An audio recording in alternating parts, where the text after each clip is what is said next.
Welcome to Satsang.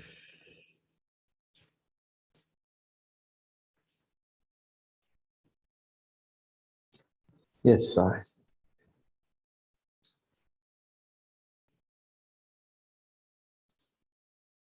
How to stop being a victim of circumstances that seem unfair?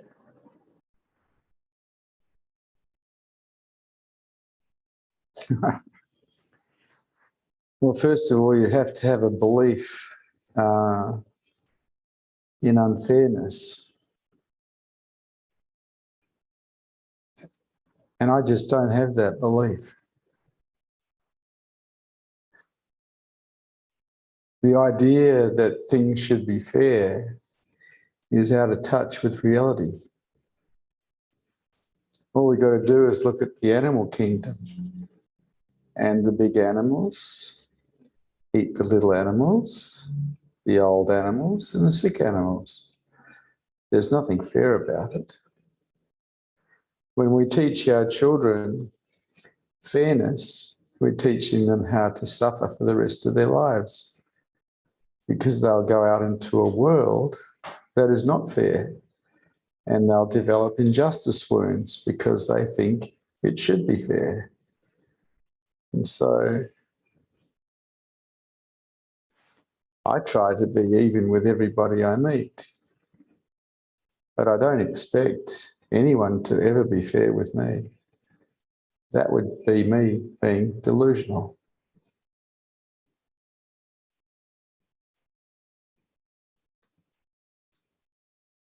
What about feeling sorry for oneself? Is that a form of victim orientation as well?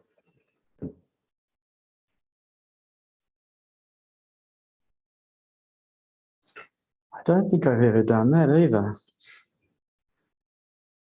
Feeling sorry for myself, my gosh.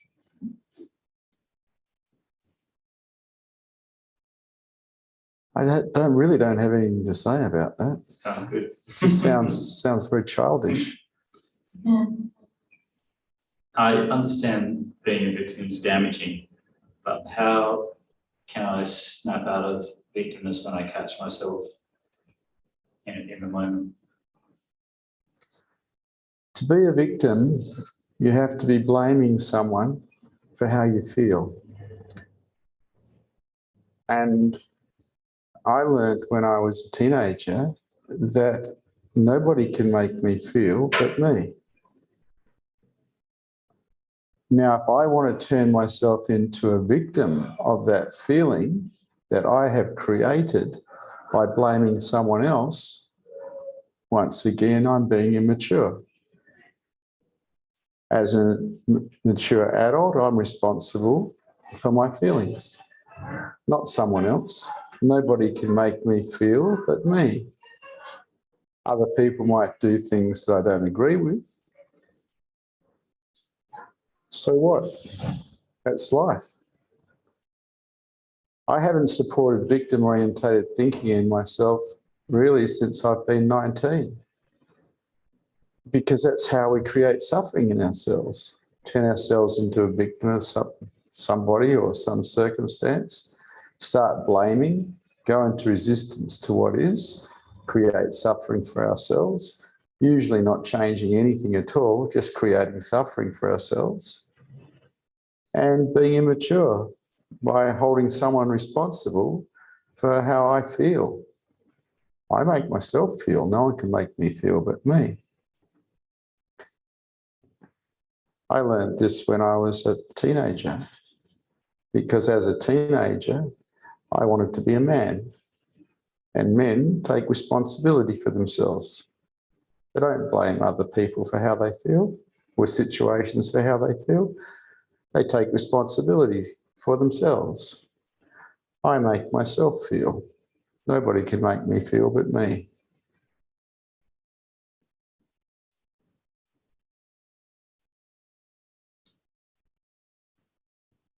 How do you live amongst people who are victim-oriented but not that it affects you or concern? How do I live amongst victims? Do I have a choice?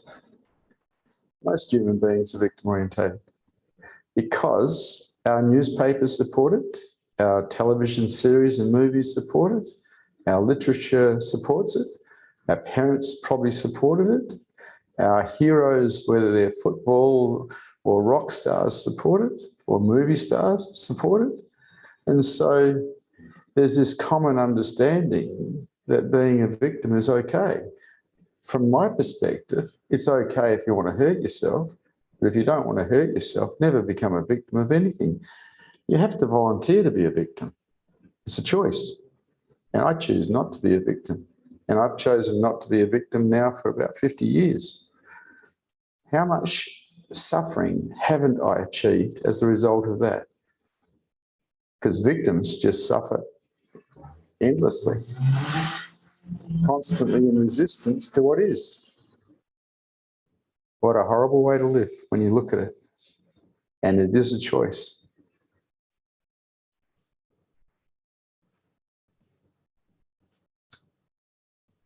The last question is, why is removing victim-oriented thinking so important for higher consciousness?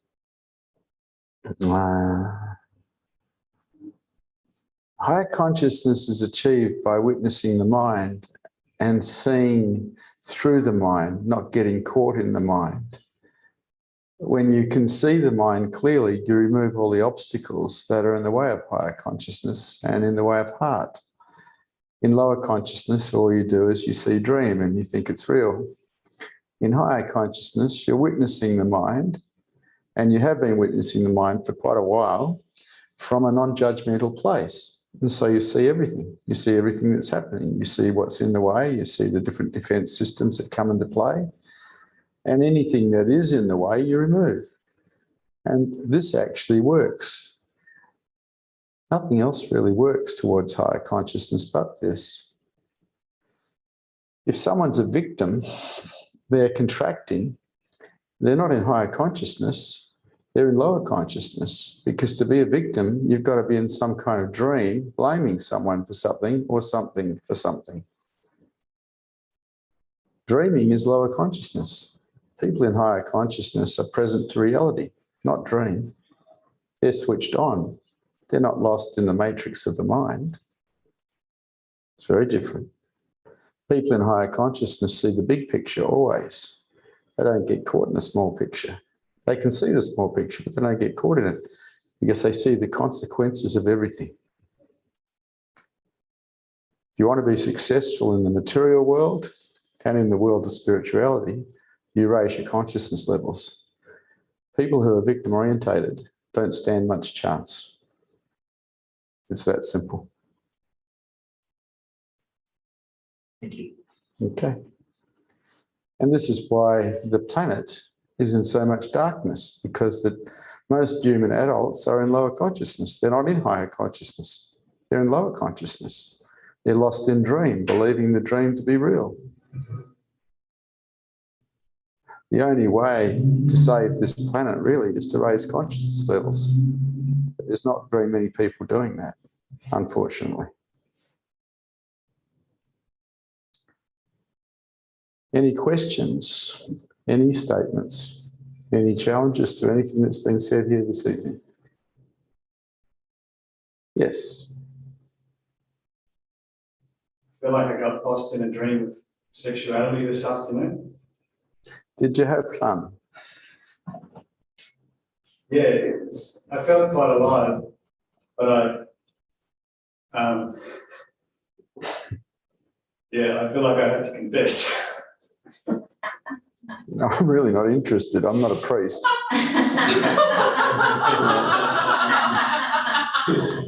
You can't go, bless me, Vishrant, for I have sinned.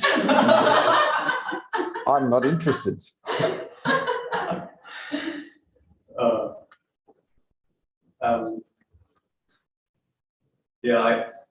I can see why.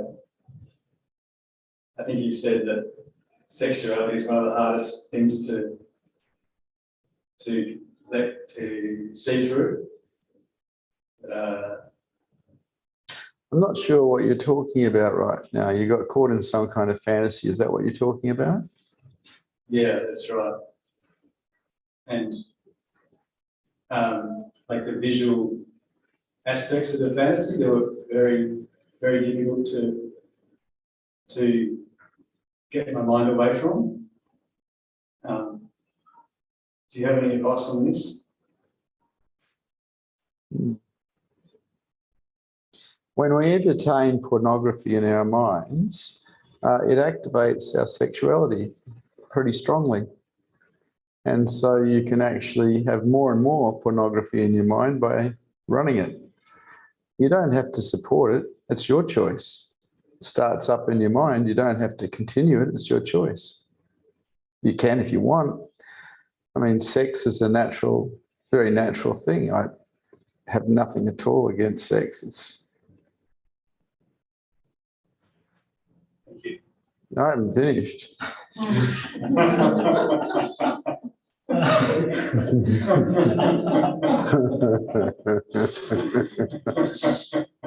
A lot of people say thank you when they want to shut me up. I don't shut up that easily.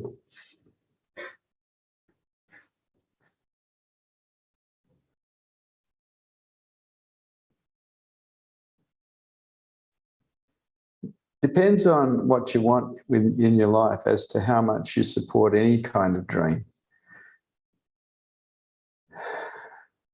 I decided when I was quite young that I preferred to have reality, present moment awareness of what is real rather than present moment awareness of what I was thinking. And all thinking is dream. I like being switched on. People who are lost in dream aren't switched on, they're actually switched off. And as a result, they don't see things clearly. And I was going into business at a young age, and I wanted to see things clearly. And so I was very present to reality.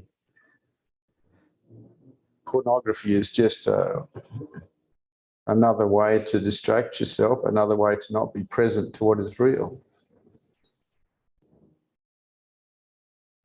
On the other hand, real sex is great.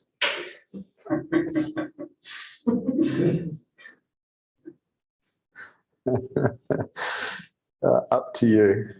Try the real thing.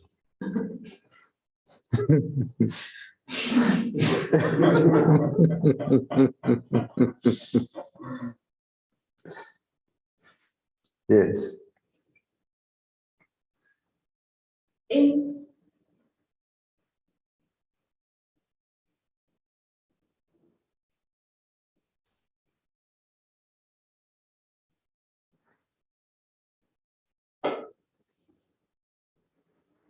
Gone? Okay. Yes. Hello. Hello. How can I support friends, colleagues at work to not entertain victim orientation? Why would you want to do that?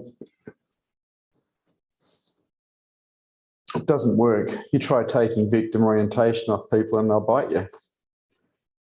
People love being victims. It's just that if you're into higher consciousness, you've got to see the truth about what victim orientation does to you.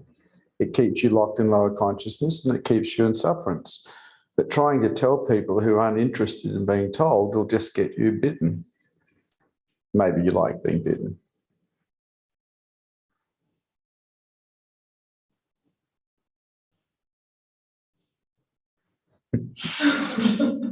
Anything else?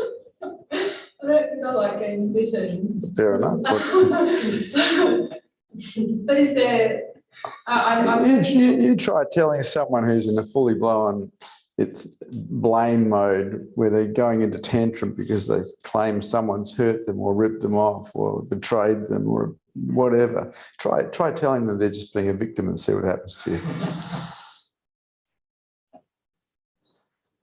Bloodbath. Yes. Why do victims like being victims? We're programmed to be victims. It's part of our education. It's part of our brainwashing. Probably started more with American TV than anything else, coming to Australia in the 50s. Because I noticed that my grandparents who didn't grow up with TV and their friends didn't tend to be victim orientated. But American television brought in, the story. Someone does something wrong by someone and they get revenge. Rocky. I mean, I think we've all been brainwashed by television, American television. Like, just the same as we're all been brainwashed to believe that marriage has a happy ending. Because in all the early movies, a lot of them ended with the car going up the road with "just married" on the windscreen and some cans being dragged behind the car. I have no idea what that means, but that was supposed to be happy ending. Nowadays, there's a new meaning to happy ending.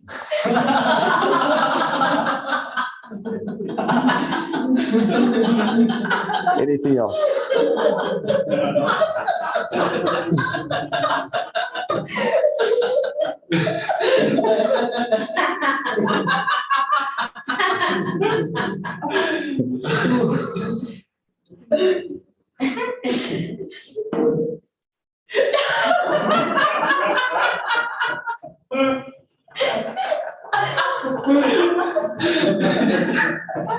Hello, TJ.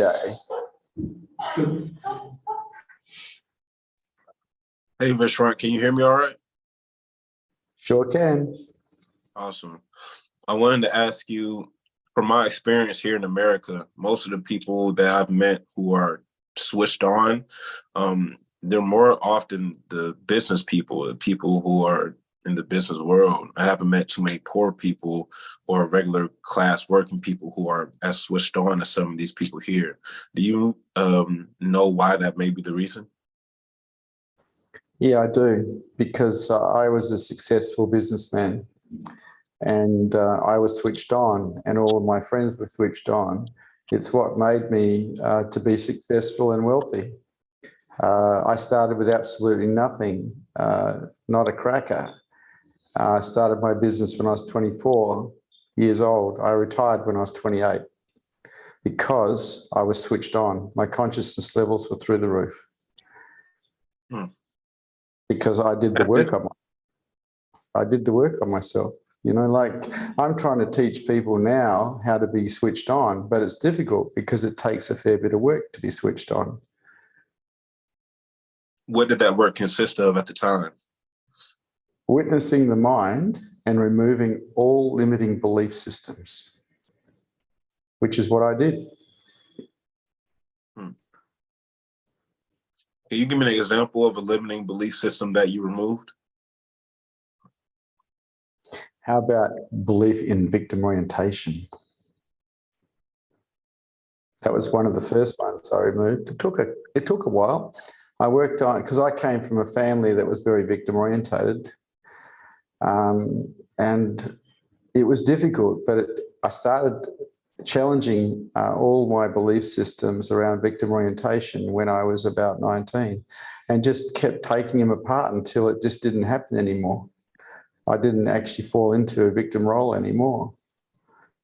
And so that was probably the biggest one. Because when you look at the other things, like, say, for instance, like someone abandons us and we have a belief that they shouldn't do that, and then we go into contraction because they have done that, well, we're hurting ourselves and it doesn't really change the fact we've been abandoned. And so I started having a look at that belief system, and I started challenging it, because belief systems can only hold water if you have faith in them. When you start putting doubt into a belief system, it loses its integrity. And so I started doubting that I wasn't supposed to be abandoned by this person who abandoned me. I started looking at it and going, well, how do I know in God's big picture that I wasn't supposed to be abandoned? And the answer comes back, well, I didn't know. How could I possibly know? And so why do I have so much faith that I shouldn't be abandoned when the truth is I don't actually know? How do I know that it wasn't absolutely right for that person to do exactly what they did? How do I really know? And I don't know. And so I'm injecting doubt into belief systems, and the belief systems are losing their integrity, losing their power. And so... In result, sorry. Go ahead. I was just going to ask, in result of that, how did your behavior or how you felt, how did that change? Well, if someone abandons me, I can go back to my last marriage. I got abandoned. I was with my wife for 20 years. She left me and went off with another man, took my kids, and I helped her shift. Because I don't carry the belief system that I shouldn't be abandoned. I'm actually into freedom. And if my wife wanted to be free, that was a fair call because I was into freedom. You can't say you're into freedom when you try to imprison people. That's not possible. I've been into freedom since I've been a little boy. You can't take prisoners and think you're into freedom. And so when my wife abandoned me, I helped shift all her furniture to a new house with a boyfriend because, first of all, I didn't have a belief that I shouldn't be abandoned. And secondly, I don't take prisoners. And thirdly, I still loved her. You know, so I helped her. That's how it shows up. What's the difference between, or let me ask this first, when you were identifying these belief systems and removing them, were you at the time aware of spirituality, or was this more... Heck no. No way. I wasn't. I hadn't got a clue about true spirituality. I was a Roman Catholic. Jesus freak. No, I didn't know. I just knew that because I dropped out of school in year 11, and I knew that my future involved me being an entrepreneur, not a engineer or a chemist or a doctor or something like that, because I wasn't going to go to university. I had absolutely had enough of school. So I trained in business. I started attending encounter groups and business motivation seminars, and I attended a lot of them, hundreds, and learned a way to be in the world that was successful. Applied totality to it and won and won and won and won. So there what's is a the recipe. difference? Continue. Go ahead. You go ahead. What is the difference between that business person that switched on, which you identified as a higher consciousness, your higher consciousness was through the roof at the time, between you actually learning spirituality and going towards enlightenment? Well, I got involved with the Rajneesh organisation when I was quite young, and realised that there was another mountain to climb. I'd already climbed the mountain of success in business. I was bored. I'd actually retired. And then I came across Bhagwan Sri Rajneesh and that mountain, the mountain of spirituality, the mountain of high consciousness towards heart and towards enlightenment. And my association with him changed my whole direction in life. And so I started to look at, well, how do you be successful in spirituality? And it's not the same as being successful in business. In business, to be successful, you have to be able to stand alone in resistance with totality. In higher consciousness, you have to be able to stand alone in surrender with totality. It's different. And so it's a different set of rules. With business, you're collecting things. With higher consciousness, you're letting things go, because we've all been programmed to live in lower consciousness, so you've got to take all that apart. Higher consciousness is really an undoing process or a reverse engineering process rather than a building up, making you bigger, better, and more powerful, which is what personal growth is. Higher consciousness is different. It's an undoing process. You've got to become lighter than air to fly. And every belief system you carry is too heavy. It's a prison. Is it accurate to say you can have higher consciousness and not heart? You can. I had higher consciousness and I didn't have heart. And that's what broke my heart. When I actually got to experience some unconditional love, I realized that I'd wasted 33 years of my life pursuing success in the material world, when really the only thing that is valuable on this plane is unconditional love. And I didn't have any, because I was a war machine as a businessman. And so I had to undo the war machine. I had to reverse engineer the war machine, which in my case meant walking into my companies, handing all my companies to my staff, including the furniture in 14 offices, and walking out broke, basically. What about the Rolls Royce? What you do with I that? gave that up too. Yeah, no, I gave the Rolls Royce up. I gave everything up. I came out pretty broke because I realized that for me to undo the war machine, I could no longer be in charge of people, because when I was in charge of people, I'd create an army. And there's nothing that could stop me. When I was 21, I read a book called The Art of War by a guy called Sun Tzu, which was a general. And I read that book at least 20 times, at least. And I operated my businesses like that. And I built this tremendously strong war machine inside myself that was actually in the way of the heart. It was in the way of being open. It was in the way of finding unconditional love. So I had to undo it. So I did.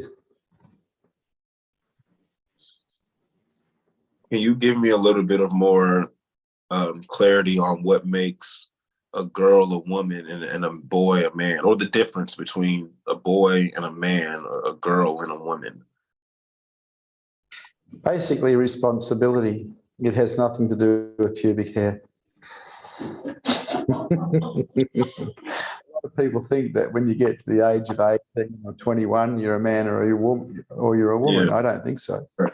Men take care, they take responsibility for themselves, and they take care of everybody. Men who aren't men who are still little boys, just take care of themselves. It's simple. It's not complex. And the same goes for women. Mm. I ran, before I started holding satsangs, I ran men's groups, teaching men how to be men. Because there's so many, and most of the men that came to these groups were older than I was, but they just didn't know how to be men. They were still little boys in old bodies. How old were you at that time? 40, something like that. When I was a teenager, I wasn't mature, and at 19, I was still running a street gang, and my parents, they're still not mature. They're still kids in old bodies, you know, and so I didn't have very good role models. So I joined a club called Apex, which is a service club for men under 40, and they go out on weekends and, you know, help pensioners and build adventure playgrounds in poor suburbs and things like this. And what I got to see when I was in that club, I was the youngest person in the club by quite a way. I got to see what real men were like, men who were actually men, not men who were pretending to be boys. And so what I did is I watched them and I started copying their characteristics, and I copied them for long enough until they became my characteristics. Part of it was taking responsibility for myself. Another part of it was taking care of everybody else I met. And it served me very well. I got to understand that a man is worth, his word has got to be worth something. So if you say you're going to do something, you do it. You don't flake out on it. You don't offer excuses. You make it so, you know. If you're going to be, if you're going for an appointment somewhere, you be on time. You don't let people down, because the most valuable thing a person owns is their time, And if you actually let people down, you're costing them something. And so you can always ring up and change the appointment, but you never let people down. This is just manly behaviour. And it's a form of maturity. Immaturity does not work in higher consciousness. It simply doesn't work. It works really well for suffering. That's about it. I have just two more questions. One is, how do I enhance my clarity? Is it just solely through witnessing the mind and removing belief systems? That's one way. You watch the mind and you remove the belief systems. You watch the mind and you remove any obstacles in the way. But the other way is making sure that energetically you're in a clear environment. If you're in an environment that's energetically dense, well, you're not going to have much clarity. See, I realised when I was very young that clarity rules. If you don't have clarity, you can't see what's happening around you. You can't see the big picture. You're lost. So I got into clarity when I was very young. It's like talking to you now. I'm aware of you. I'm aware of the guys that I can see on the side, but I'm also aware of everybody in this room, and I'm aware of what's happening outside the room. Switched on, not switched off, not lost in a small picture with you. Ambient awareness. And I've been like this since I've been a teenager. And I value it. It's brilliant to be switched on. It's terrible to be switched on. Vishrant, it made sense to me quite recently that I would love to take sannyas. It's just that my challenge at the moment is my work schedule has been, a lot of times every week has been at the time of Satsang. So sometimes I'm able to join YouTube and listen, but then I might get busy and I might get a call and I have to pause it. So it's been kind of, challenging to have a consistent presence in Satsang through Zoom, and if I were to take it, I would want to be the best disciple that I can be, I've been waiting for you to ask. Would you like to take sannyas? Of course. Okay. I'll find you a new name and you can be my disciple. May I ask a question? Yep, go ahead. No, I don't want to ask. Never mind.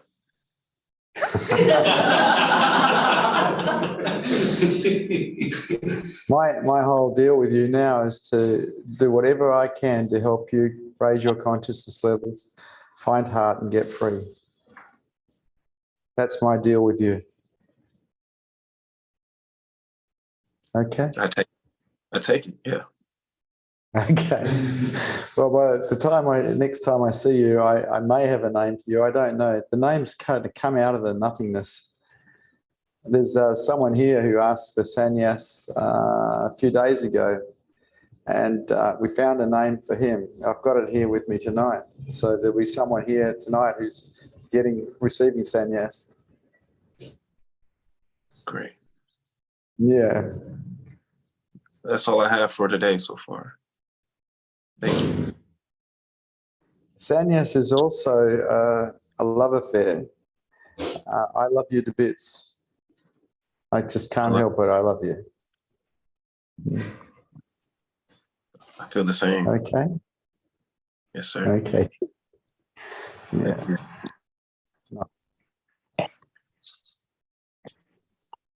Dana. Hello. Is it Dana or Dana? Hello. How are you?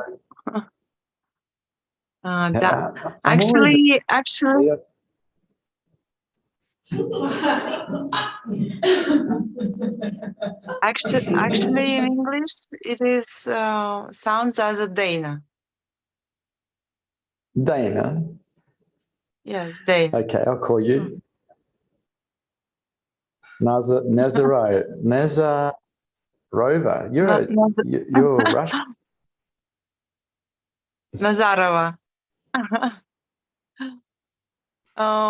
Actually, I'm Kazakh, you know, but Kazakh mixed with the Russian people, so that's why language is Uh-huh. like that.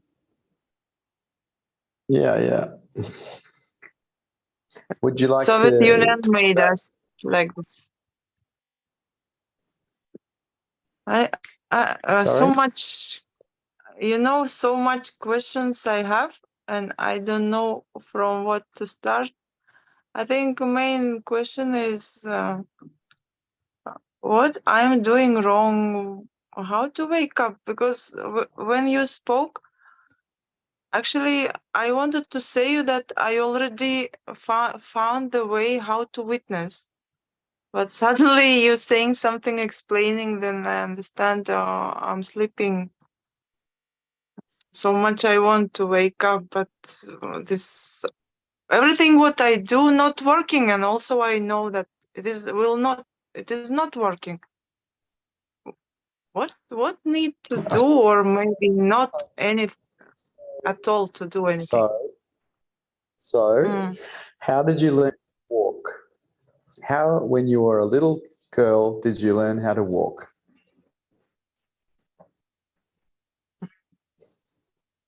Very careful. Yeah, you fell over and then you got up again, right?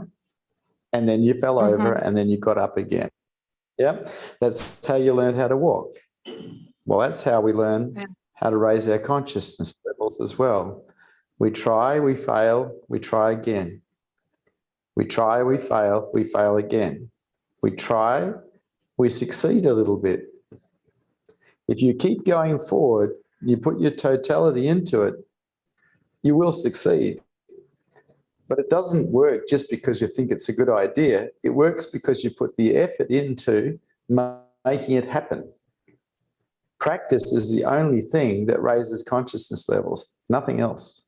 You can't learn your way into higher consciousness by collecting spiritual knowledge. That doesn't work. Only practice works, nothing else. Yeah? The answer is yes. I'm helping you. And am I right if I say that witnessing can be only in very, when you're very quiet, very deep inside, like everything No. coming up on it, but That, you're that's how you begin. My mind has been witnessing itself since I was 14 years old. It sees everything the mind does, no matter what I'm doing. Even if I'm out here having a heavy discussion with someone, my mind is being watched by a silent witness that is detached. Because at the age of 14, I started practicing witnessing my mind. And I've never stopped. Now, it's not that I do witnessing my mind, it's a default pattern that's been developed. It just happens automatically.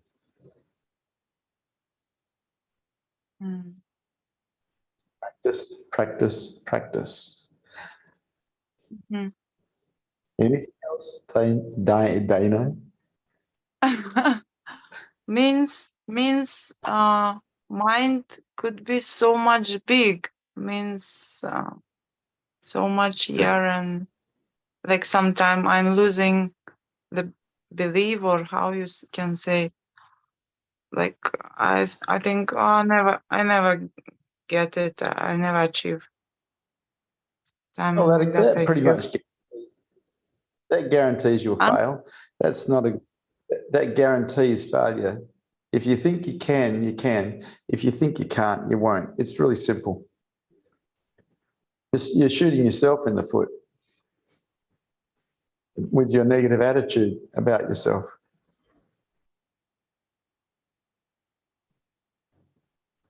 You know, the only thing that sinks a human being is negativity, because we're naturally buoyant.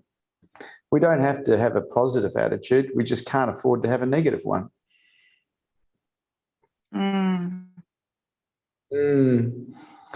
I've got someone else here I'm going to talk to, Dana. Okay, Mm, great. okay. Hello. Okay. Yes. What's the difference between having a silent witness and enlightenment? Well, a silent witness is just a part of the mind that is developed through practice.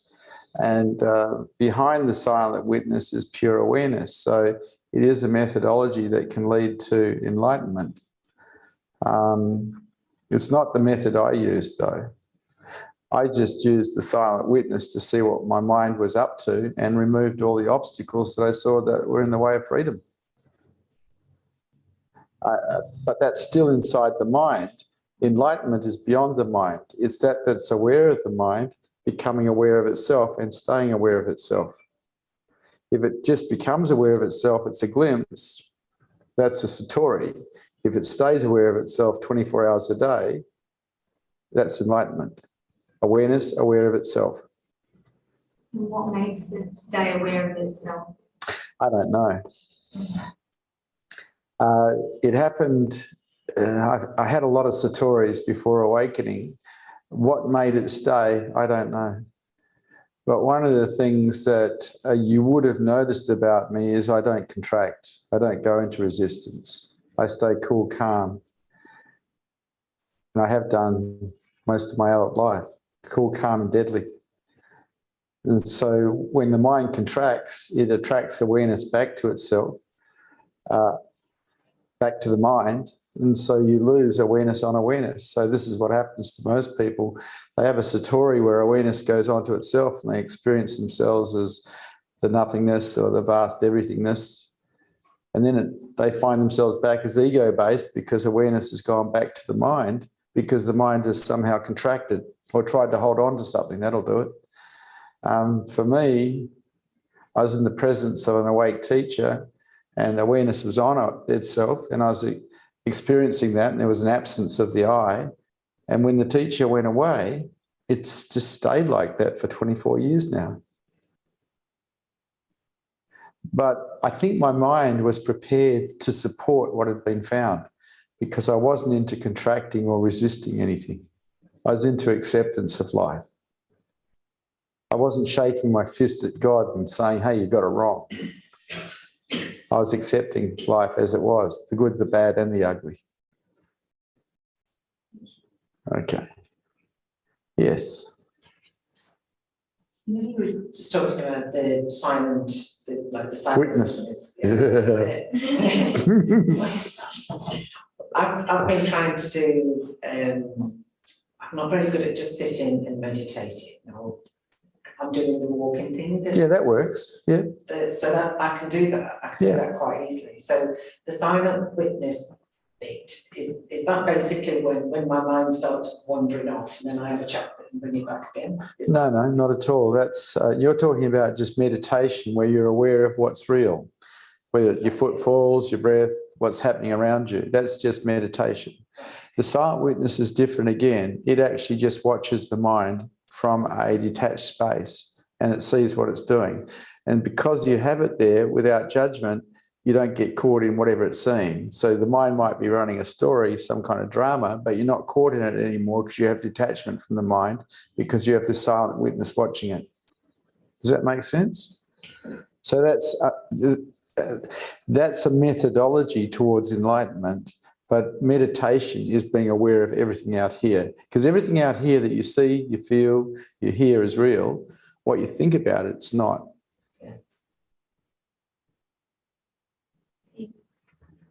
Hello. How do you create the silent witness then? How does that come in? Well, I was 14 years old. I was in the tower at Aquinas College because I'd been put up there because I'd been disturbing too many other students at night time. And it was solitary confinement. There was no one else up there. And it was really spooky and I was frightened. And I had my hands on my heart because I didn't want them to get eaten by the devils that might have been around the place. Because as a Catholic, we believed in the devil back then. They don't believe in the devil anymore, apparently. And I'd lay there like that, frightened, and I started watching my mind. I just started watching it, what it was doing. And I could see that it was creating stories, and these stories were fear-based. And as I watched them, I got detachment from the fear. I got detachment from the story. And I started to feel a certain level of peace in having that detachment from my own mind. And so I kept doing that night after night after night. I'd lay in bed with my hands on my heart so they wouldn't get eaten by the monsters. And I'd just watch my mind. And the habit took for the rest of my life, just watching my mind. Would that be a good way for, say, me to do that? Like at that kind of like. It eventually changed because I found that when I was trying to find my heart, because I didn't have any, at night time, after I gave my businesses up and I was walking around Australia, I used to put my hands on my heart and hold myself in tenderness, trying to find a way to love myself. So it changed.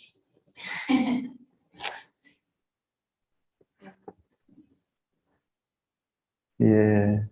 See, It's quite an adventure to go for heart for someone who doesn't have any. so how's a good way for like lay people who haven't created a witness? What's a good practice to do? Start practicing. Start watching your mind. Start seeing how it runs stories. One of the first things you'll notice when you witness the mind is that the mind is a liar. Yes. It lies to you. Yes. It's a bullshitter. Yeah. My mind was a great big bullshitter. So I affectionately called it the bullshitter. Yes. Today, you talk about being switched on by witnessing the mind, but you are in a switched on in an energetic level. Like today, I was cool, calm, and deadly watching my mind, talking to one of my employees, and I was so aware of my energy and my mind and everything that was happening around me. But his energy steeped through me. Well, you weren't aware enough to pick his energy up. Exactly. So you weren't that switched on. Exactly, and that's my question. It's not only about witnessing your mind and your own being clear, it's about raising it to the next level, to being aware of everybody's energy around you. Pretty much. And we do have the ability to do that, but only if we're wide open and switched on. Most people aren't wide open, they're closed, defended, and switched off, living in dream. But human beings have the potential to be switched on, and that's what higher consciousness is about. Forget spirituality, that's just a ridiculous word. Higher consciousness is reality. I live as reality, not as something that's spiritual. This whole idea of holy is rubbish. There's no such thing as holy. There's reality and switched on. And ultimately, the ultimate switch on is awareness, being aware of itself, which is called enlightenment. Yeah. That's the ultimate switched on. That's the flowering of human consciousness. Yes. Yeah, I found also that, yeah. Yeah, I don't practice holiness. Yeah. I think it stinks. If you wake up, your personality is going to be used by truth to probably tell people how to get free. Yeah. And however you are now is going to be how it's used. It's not like you're going to become the Dalai Lama or Buddha or Krishna. That's not what happens. You don't suddenly become holy and wear dresses on stage. You know?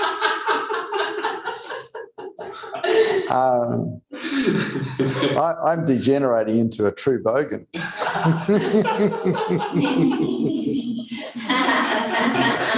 With heart. I love everybody. And I love muscle cars and motorbikes. Anything else? Thank you. Yeah. When you say holy, do you mean by your thinking or by looks or? Sorry, say that again. When you say holy, I'm not holy, or do you mean by the way you think or the way you look or? Well, some people who hold satsang play this holy game, you know, where they think they're some kind of saint. And I find that sort of thing quite sickening. I prefer reality. If you're open enough, you'll be able to feel the Buddha field around me, which is around me 24 hours a day. And some people think that's holy as well, but it's not. It's just awareness, aware of itself. That's all it is. And it's very beautiful. And if you can perceive it, you can learn to die in it and find yourself as truth. But it's not holy. It's just what is. It's reality. I live as reality. Most human adults live as dream, thinking there is somebody that's been somewhere, that is going somewhere. Take away your imagination and who are you really? Because your imagination is not real. The question is, what are you really?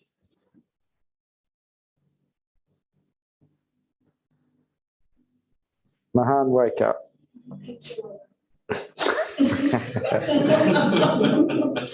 Got him. Hello, Rajesh. Hi, Bhagwan. Hello. From what you have said and how I see you be every day, it seems that you always enjoyed life to the fullest and are continuing to do so. What's the difference Between what and what? between before, how you enjoyed life before and after enlightenment? The process of enjoyment. Well, before enlightenment, I just loved to play. I was a party animal. You know, when I left school, I was so glad to be out of school. I had a party, and I never stopped. After enlightenment, I became silent inside and blissed out. But then I saw how so many people were suffering because they weren't free, how they were suffering because they were entertaining victim orientation, how they were resisting life and suffering. And I decided to help people get free, which meant coming back out here again. I'd spent 6 months sitting inside, just staring into space, blissed out to the max. But I decided to come out here again and start teaching people how to be free, because I love human beings and I love them all, the good, the bad and the ugly, because my heart is wide open and I can't help but love everybody. And because I love everybody, I can't see them suffering and do nothing about it. And so it's different now. I come out here and I teach people how to squeeze the juice out of life by being very in the world. But the truth is, my preference would be to sit silently in my bedroom, blissed out to the max.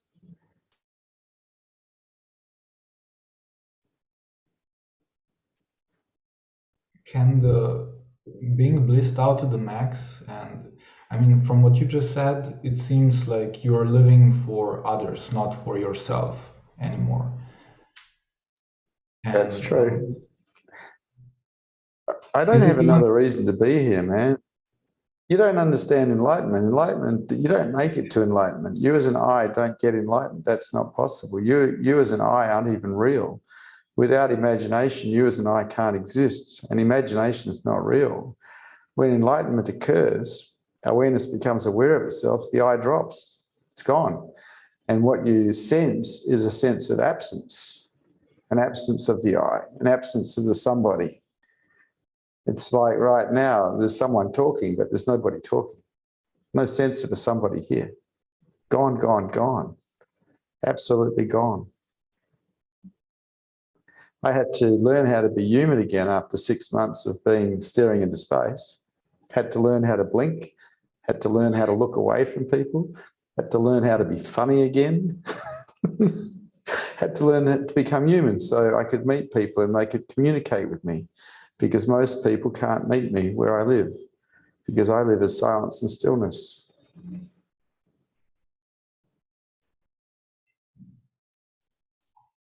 So I'm guessing nothing, nothing like ego-based enjoyment of things. Is there anything that remain from that, or it's gone? Yeah, I love food.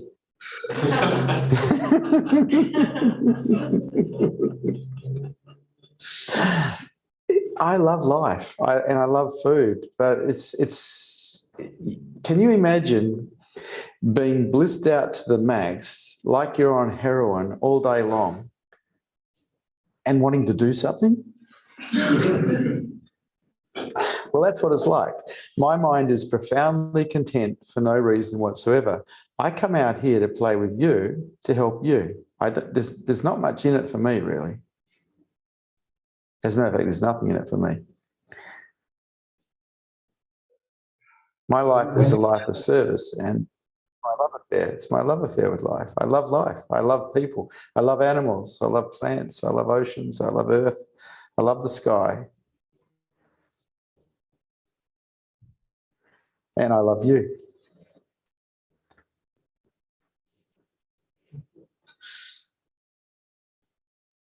Anything else, Rajesh?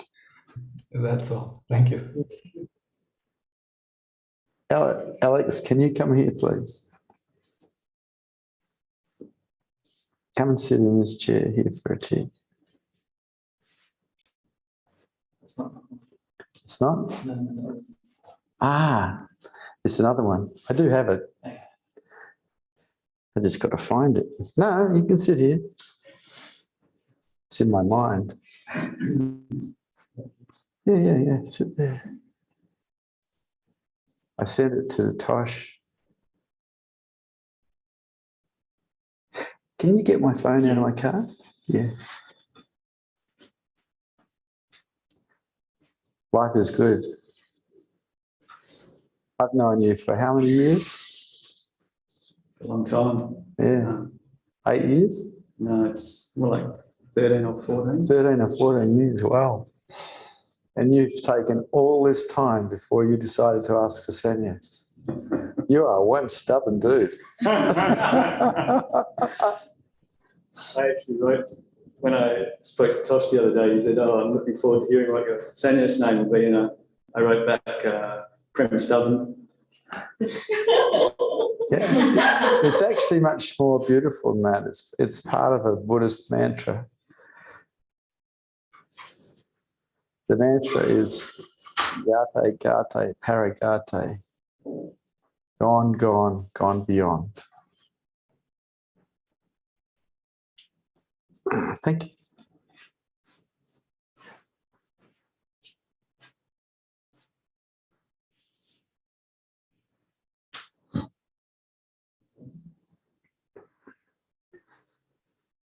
Your sannyas name is Prem Gate.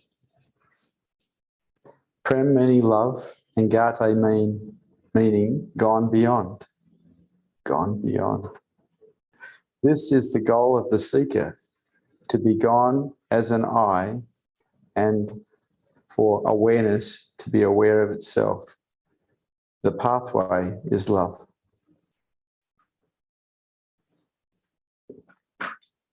I give you Prem Gate, our new brother.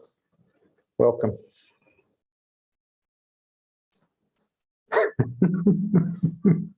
Gate, Gate, Paragate. Thank you, Bhagavan. Thank you. Thank you, Gate.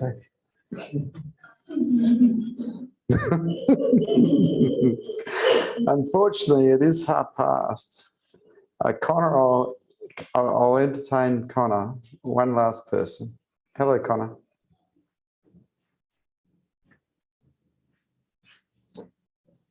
You have to unmute yourself to talk to me, mate. Sorry, yeah. In a bit of a world of my That's own okay. there. Sorry. How are you? Thank you. Same. Always the same. Oh, yeah. I forgot about that.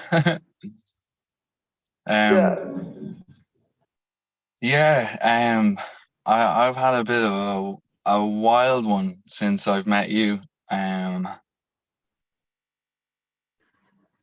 I got very, very into the Satori. Yeah. From Wednesday, before I met you, even really, it was starting to kick in. And then it just took off. When you told me to go listen to that metal music, oh my God. Yeah. And it was wild. And then Friday, something happened on Friday. And I was in this blissed out place. And like, there were like, it just, what happened, it drew me back in, it drew the person again. And it just shoved me into a cage. And I just feel like I've been poked and prodded. My conscience has been like, it feels like my thoughts have been just like on top of me, trying to just push me down. And I feel like it's like the balloon of who I am. It just, as soon as you start talking again, it just bing, and I'm back out again. I'm like, oh my goodness, you know. That's what I found that with my teachers as well. I'd go in as an I, lost, dreaming to some degree, and then I'd go into their presence, and after a while my mind would expand and I'd start finding myself as the nothingness and the everythingness. And so that's a really good sign. It's not a bad sign. It's great. I know, Good but news. the thing is though, is it's all meant to be. I know it's meant to be, and it's the perfect scenario for me to be in what I'm in right now. But I'm around extreme dense consciousness in certain areas, and it feels like a radio frequency is just cutting me off. And I'm just going through this fear at the moment where I'm trying to, be awareness and to dissolve the fear and dissolve the whole lot of it. And it's really interesting what's going on. Really interesting. It's a game. It's a lot of fun, but it's a fucking mad one. You know? Just keep in contact with me, Connor. Just keep in contact with me. I wanted to ask for sannyas, because okay. I think this is wonderful, and I feel like I already said okay. Oh. Yeah. All right. I tuned into you last time I spoke to you, and I realized that you were already come a long way, and sannyas would be so amazing for you. I'll do everything I can do to help you get free, man. Thank you. Thank you. And thank you. Thank you. The time has come. We're 4 minutes past. Go on. Nice to talk to you, Connor. Nice. Thank you for Satsang. Good to see you brave hearts here tonight.